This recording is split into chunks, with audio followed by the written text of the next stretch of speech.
She was my client, and I had always lived by one strict rule: no emotions, no attachments. My work demanded clarity, distance, and professionalism. I listened, I advised, and I let people walk out of my office without carrying them in my heart. Then she walked in. Her name was Ariba, calm on the surface, but with eyes that carried stories of loneliness and unspoken pain. From the very first session, something felt different. I told myself it was just curiosity, just empathy. She was not meant to be anything more than a case file, a responsibility. Yet, without realizing it, her presence began to linger long after our sessions ended. Our meetings remained professional, at least in structure. I asked questions, took notes, and offered guidance like I always did. But every time she spoke, I found myself listening more closely than usual. She trusted me in a way clients rarely did, opening up about her fears, her failed relationships, and the quiet emptiness she felt inside. "You really listen," she once said softly, and that simple sentence stayed with me. I reminded myself again and again, she was my client. Still, my heart started responding before my mind could stop it. The boundary I had built so carefully began to blur. One day, she shared her deepest truth.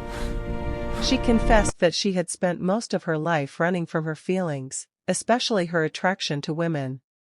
Society, expectations, and fear had taught her to hide who she truly was.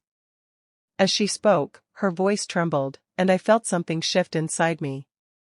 In that moment, I was no longer just a professional listening objectively. I was a woman hearing another woman's truth, and recognizing pieces of my own. That was the moment I admitted it to myself: I was falling for her.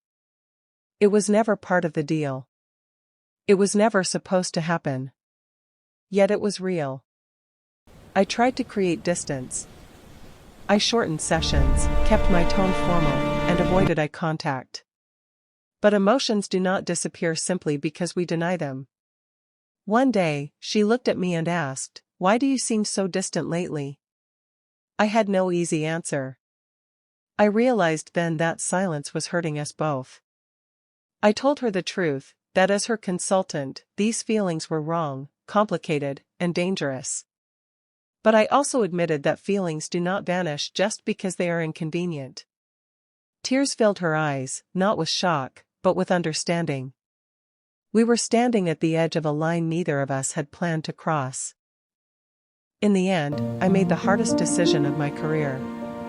I ended our professional relationship, choosing honesty over comfort.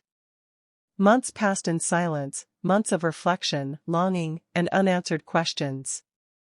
Then one evening, a message appeared on my phone: "I'm not your client anymore, and you're not just my consultant." When we finally met again, there were no rules, no contracts, no boundaries written on paper. There were only two women facing their truth. She had been my client, and falling for her was never part of the deal. But sometimes, the most beautiful love stories are born where we least expect them.